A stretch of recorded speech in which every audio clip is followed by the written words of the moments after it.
Se você pensa que a Amazônia é apenas um monte de árvores no meio do nada, melhor rever seus conceitos.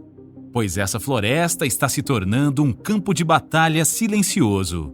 De um lado, temos as maiores potências do planeta de olho em nossos recursos naturais. Do outro, um Brasil que se vê cercado, tentando proteger sua soberania enquanto enfrenta uma pressão internacional que vai muito além do discurso de proteção ambiental. Porque, sejamos sinceros, quando o assunto é a Amazônia, a conversa não é só sobre árvores e bichos.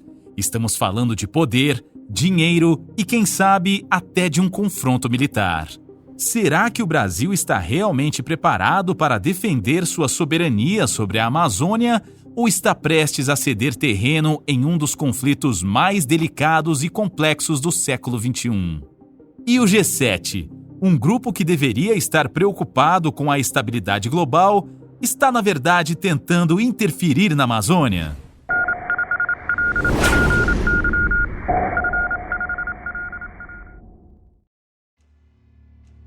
Se você é novo por aqui, seja bem-vindo ao canal. Nesse vídeo, vamos mergulhar em um assunto de grande importância. As tropas militares brasileiras estão realmente preparadas para defender a Amazônia? E o que dizer da possível interferência da França na região? Com acordos bilionários sendo assinados entre Lula e Macron, o Brasil pode estar prestes a enfrentar desafios territoriais. Se você se interessa por temas como esse, inscreva-se agora para acompanhar nossas análises detalhadas e as últimas notícias do Brasil e do mundo. Não se esqueça de deixar o seu like e compartilhar este vídeo. Sua ajuda é fundamental para que mais pessoas entendam a importância desses temas para o futuro do nosso país. Desde que os primeiros Estados-nações começaram a se formar, o mundo tem sido um palco constante de disputas territoriais. Fronteiras foram desenhadas e redesenhadas, muitas vezes sem levar em conta as populações locais, resultando em perdas territoriais que mudaram o curso da história. Seja por guerras, tratados ou pressão internacional, inúmeros países já se viram obrigados a ceder partes estratégicas de seus domínios. Na própria Europa, logo após a Primeira Guerra Mundial, o Tratado de Versalhes impôs duras condições à Alemanha, que perdeu territórios e viu sua influência regional severamente reduzida. Na mesma época, a Polônia foi dilacerada em 3 partições, desaparecendo completamente do mapa por mais de um século, dividida entre Rússia, Prússia e Áustria. Outro exemplo clássico e super recente foi a anexação da Crimeia pela Rússia em 2014, um caso que mostra como as fronteiras ainda podem mudar drasticamente no mundo contemporâneo. Esses exemplos não servem apenas como lições de história, mas como um alerta claro para o Brasil. Afinal, nossa própria história está repleta de momentos em que quase perdemos pedaços significativos do nosso território. Na formação do Brasil, tratados como o de Madrid em 1750 redefiniram as fronteiras entre as possessões portuguesas e espanholas na América do Sul. Mas as disputas territoriais não pararam por aí. A questão do Amapá em 1897 quase levou o Brasil e a França a um conflito armado pela posse da região, que na época era disputada entre Brasil e Guiana Francesa. Felizmente, o Brasil conseguiu prevalecer. Outro episódio marcante foi a perda do Acre para a Bolívia em 1903. A região, rica em seringueiras, foi palco de um intenso conflito, que culminou na assinatura do Tratado de Petrópolis. O Brasil conseguiu recuperar parte do território, mas não sem um custo considerável. E agora, em pleno século XXI, a Amazônia parece estar no centro de uma nova disputa.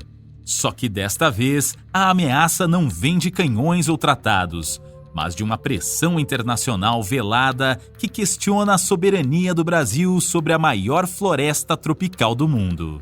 Será que estamos preparados para enfrentar essa nova batalha?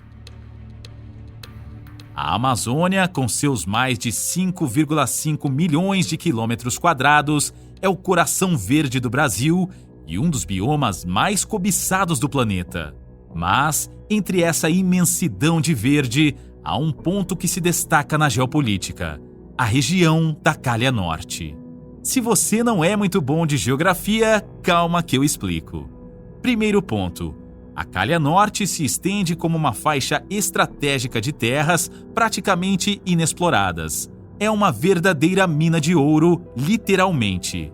A região é rica em minérios preciosos, bauxita e reservas de água doce.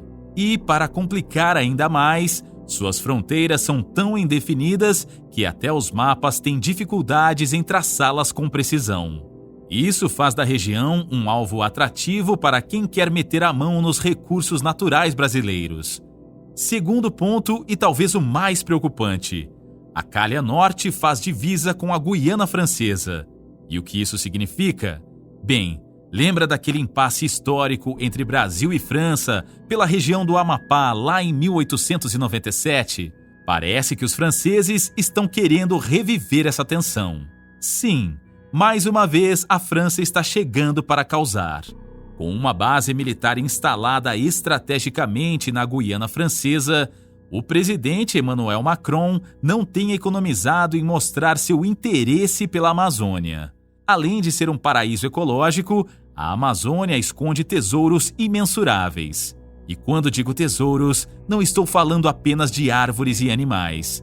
Estamos falando de minérios, reservas de água e uma biodiversidade que poderia revolucionar a indústria farmacêutica. A Calha Norte, em particular, é um verdadeiro paraíso para quem está de olho em recursos naturais. E não para por aí. Com uma base militar que mais parece uma fortaleza moderna a poucos quilômetros da fronteira brasileira, a França possui toda a capacidade logística e militar para agir rapidamente na região se quiser. E isso deixa o Brasil em uma posição delicada. O que impede uma interferência direta no futuro? Nada. A presença francesa na Guiana tem aumentado nos últimos anos, e eles não estão lá só para observar. O aumento de atividades militares e o fortalecimento da presença francesa na Guiana Francesa são sinais claros de que há algo mais em jogo. Não é só amor pela natureza. Além disso, a França tem investido pesado em tecnologia de monitoramento e inteligência na região, como uma maneira de vigiar o que acontece do lado brasileiro da fronteira.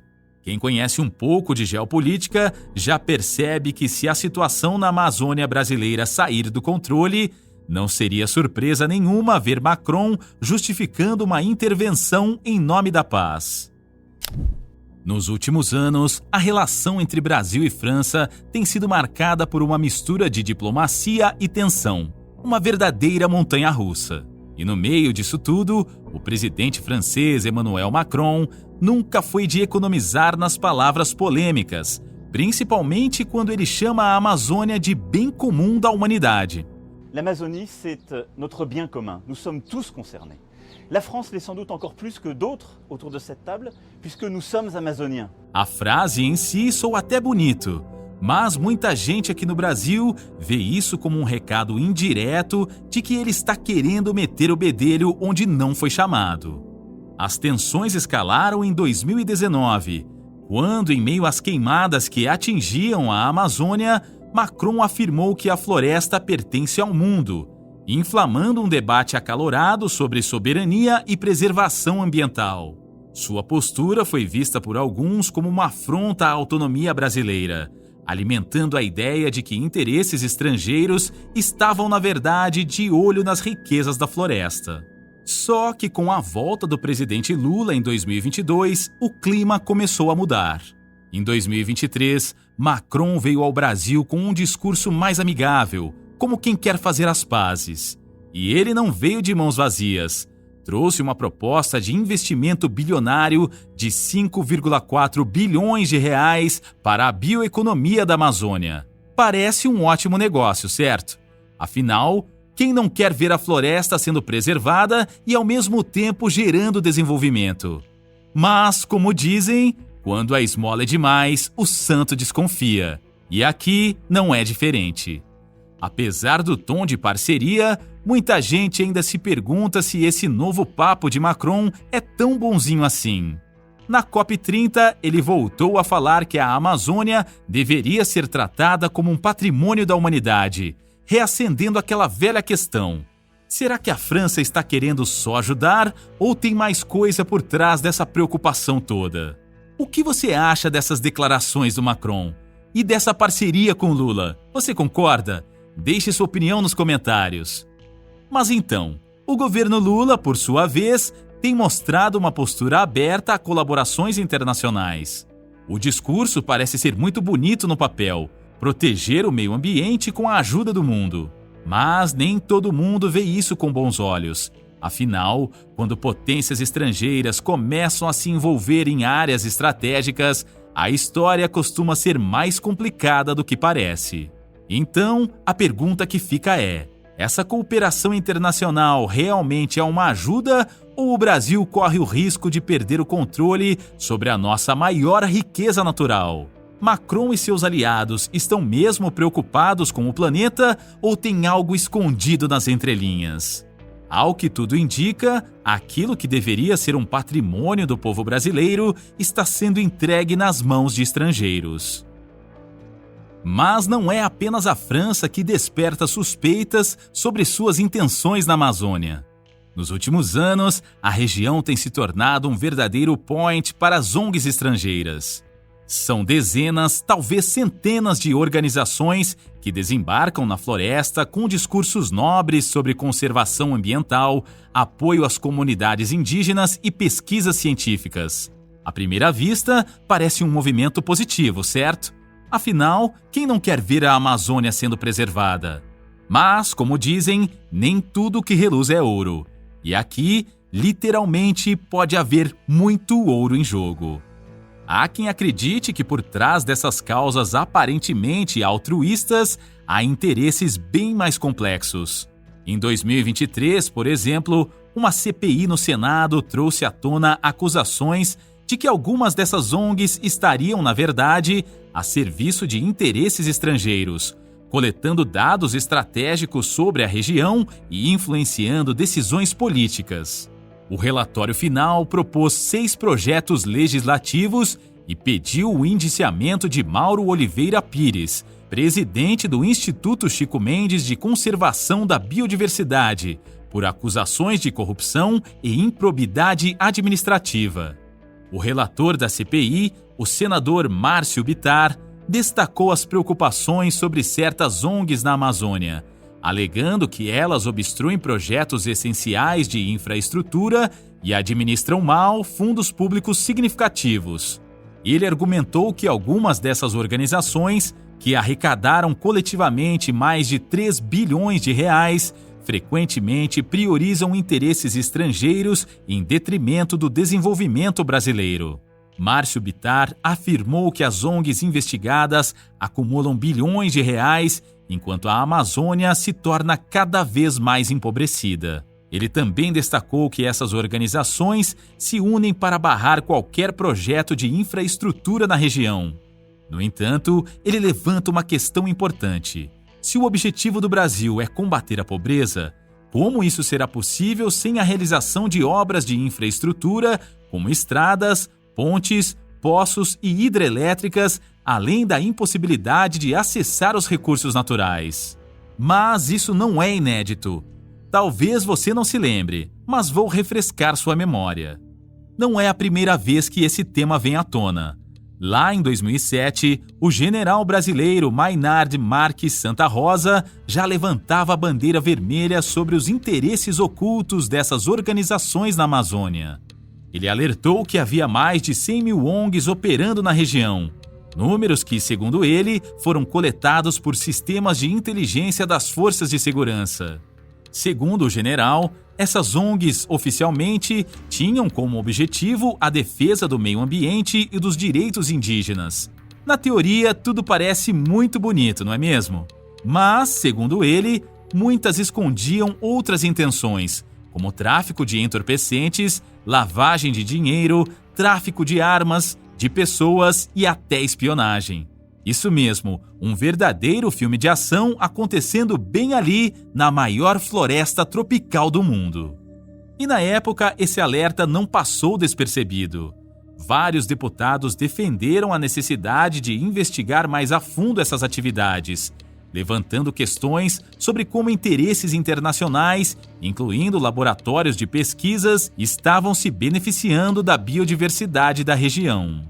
O general Santa Rosa destacou que o Exército tem desempenhado seu papel ao repassar informações confidenciais para os órgãos policiais, responsáveis por reprimir atividades ilícitas, dizendo que as Forças Armadas estão presentes nas áreas de fronteira. No entanto, criticou órgãos civis, como o INCRA, a FUNASA e o MEC, dizendo que eles estão ausentes. Ou seja, esse interesse de preservação não é de hoje. E não é para menos. Além de sua imensa biodiversidade, a Amazônia esconde recursos naturais valiosos como ouro, bauxita e grandes reservas de água doce. Recursos que são de dar água na boca para qualquer potência internacional. E não é só isso. Com o aumento da pressão internacional pela preservação da floresta, muitas dessas ONGs passaram a fomentar a ideia de que o Brasil não está cuidando da Amazônia como deveria. E nesse ponto que a situação se complica. Quando países do G7, como França e Alemanha, começam a financiar essas organizações e a pressionar publicamente o Brasil, fica claro que não se trata apenas de amor pela natureza. A narrativa de que a Amazônia é um patrimônio da humanidade pode parecer bonita, mas o mais preocupante é que no meio disso tudo, as ONGs podem acabar desempenhando um papel de cavalo de Troia. Com tantos olhares voltados para a Amazônia, a pergunta que não quer calar é: será que estamos prontos para defender nossa floresta? De um lado, temos a soberania nacional em jogo, e do outro, pressões internacionais que não param de crescer. É como um cabo de guerra em que, se o Brasil vacilar, pode acabar perdendo mais do que algumas árvores. O governo até tem se movimentado. Novas bases militares, investimentos em tecnologia de monitoramento e um contingente maior de tropas na Amazônia. Isso tudo soa bem, não é? Mas a questão é, será que isso é suficiente? Estamos falando de uma área gigantesca com mais de 5 milhões de quilômetros quadrados e uma geografia que mais parece um labirinto verde. Rios, montanhas, tribos isoladas. É um desafio e tanto manter tudo sob controle. A questão é que, por mais que nossas forças armadas se esforcem, defender a Amazônia é um trabalho hercúleo. Imagine só, monitorar cada canto dessa floresta enquanto lidamos com pressões externas de potências muito bem equipadas e organizadas. Não é exagero dizer que precisamos de algo mais do que força militar. Precisamos de uma estratégia diplomática afiada, que deixe claro para o mundo que o Brasil não está brincando em serviço e que sim, somos capazes de proteger o que é nosso. Mas e se a situação sair do controle? Se potências estrangeiras realmente decidirem intervir, será que conseguiremos segurar as pontas? O problema é que, além dos desafios logísticos e de infraestrutura, as próprias Forças Armadas enfrentam dificuldades. Equipamentos precisando de modernização, falta de investimentos contínuos e uma necessidade urgente de formar mais soldados especializados. Em tempos de conflito, a tecnologia e a inteligência militar podem ser a linha entre a vitória e a derrota. Países como os Estados Unidos e a França têm sistemas de monitoramento que parecem coisa de filme de ficção científica. Detectam movimentos inimigos em tempo real, coordenam ataques com precisão cirúrgica. E nós? Onde estamos nessa história? O Brasil tem feito alguns avanços, é verdade. O Sistema Integrado de Monitoramento de Fronteiras, SISFRON, e o Sistema de Vigilância da Amazônia, SIVAM, são exemplos de como estamos tentando acompanhar o ritmo. Mas, para ser honesto, ainda estamos longe do ideal. A cobertura desses sistemas é limitada e a capacidade de resposta nem sempre é das melhores. É como tentar proteger uma casa enorme com câmeras de segurança que só cobrem metade dos cômodos. E os drones? Os drones. Esses brinquedinhos podem ser cruciais para a vigilância da Amazônia. Eles oferecem uma visão aérea das áreas mais remotas, captam imagens em tempo real e poderiam revolucionar nossa capacidade de monitoramento. Mas a realidade é que temos poucos em operação e ainda faltam recursos para explorar todo o potencial desses equipamentos. Enquanto isso, o mundo está observando. As guerras modernas estampam os noticiários como o uso inteligente de drones pode fazer a diferença em um conflito. Quer melhor exemplo que a Ucrânia, que mesmo com recursos limitados, conseguiu usar essas tecnologias para infligir danos significativos em alvos estratégicos russos? Não dá para falar de soberania e preservação da Amazônia sem reconhecer o papel fundamental das Forças Armadas nessa missão. Mais do que acordos diplomáticos, o Brasil tem agido diretamente na defesa do seu território, e as operações militares são prova disso. Ao longo dos anos, o Brasil tem implementado diversas operações na região, e as mais recentes, como as Operações Verde Brasil 1 e 2, ocorridas entre 2019 e 2021, mostraram que o país está determinado a proteger essa vasta área rica em biodiversidade. Essas operações enviaram tropas ao campo para combater desmatamento ilegal, queimadas e outras atividades criminosas que ameaçam a floresta. A Operação Verde Brasil 2 foi uma resposta robusta às crescentes ameaças ambientais, com tropas do Exército sendo deslocadas para áreas remotas. O objetivo era claro: apoiar órgãos de fiscalização como o IBAMA e o ICMBio, na luta contra o desmatamento e outras práticas ilegais em regiões de difícil acesso. Essa operação destacou a agilidade e a eficácia das Forças Armadas na defesa do território amazônico. Já a Operação de Garantia da Lei e da Ordem, GLO, reforçou ainda mais essa atuação, colocando os militares na linha de frente ao lado das agências ambientais. Com uma força-tarefa combinada, essa operação focou diretamente na repressão de queimadas e crimes ambientais. Essas operações deixam claro que o Brasil não está de braços cruzados diante das ameaças à Amazônia. Mas a pergunta que fica é: serão essas operações suficientes para proteger uma área tão imensa e cheia de desafios? O que você acha? O Brasil está preparado para defender a Amazônia contra todas essas ameaças? Ou seremos forçados a ceder? Deixe seu comentário abaixo e não se esqueça de se inscrever no canal. Ative o sino de notificações, assim você terá acesso ao nosso conteúdo mais recente. Fique agora com esses vídeos que estão na sua tela. Até a próxima!